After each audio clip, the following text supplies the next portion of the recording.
சிமர்ஜித் சிங் ஒரு super comeback கொடுத்தாருங்க against Rajasthan Royals. First match செமையா போட்டார் இந்த சீசன்ல. அப்புறம் செகண்ட் மேட்ச் குஜராத் டைட்டன்ஸோட செம்ம அடி வாங்கினாரு. பட் தேர்ட் மேட்ச் இமிடியேட்டா ஒரு சூப்பர் கம்பேக் ஆயிருக்காருன்னு சொல்ல முடியும். அவர்கிட்ட நல்ல பேஸ் இருக்கு. பட் இந்த Chepauk wicket was really slow.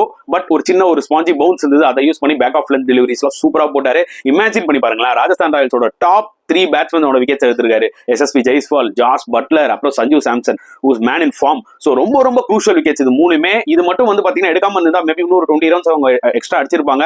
டெஃபினட்டா சிஎஸ்கே வந்து சேசிங்ல ஸ்ட்ரகிள் ஆயிருப்பாங்க. But we have to give huge credit to Simarjeet Singh for giving a comeback and getting those 3 important wickets. கன்சிஸ்டன்டா அந்த 4 ஓவர் அவர் போட்டாரு. அதுதான் அவரோட மிகப்பெரிய ஸ்ட்ரென்த். அந்த பேக் ஆஃப் லென்த் டெலிவரி போடுறாரு பாத்தீங்களா, அதுதான் சிமர்ஜித் சிங்கோட மிகப்பெரிய ஒரு பிளஸ். அந்த அளவுக்கு பெருசா லூஸ் பால்ஸ் போடல, ரூம் கொடுக்கல, பியூட்டிஃபுல்லா போட்டாரு. ஹோப் சிஎஸ்கே வந்து பாத்தீங்கன்னா சிமர்ஜித் இதே மாதிரியே போடுவான்னு எக்ஸ்பெக்ட் பண்ணுவாங்க in future games because already injury-நால அவங்க மெயின் பிளேயர்ஸ் விட்டுட்டாங்க. So Simarjeet is going to play important role in the remaining match, especially against RCB. என்னோட கருத்து, உங்களோட கருத்துக்கள் தாராளமா கமெண்ட் செக்ஷன்ல போடுங்க.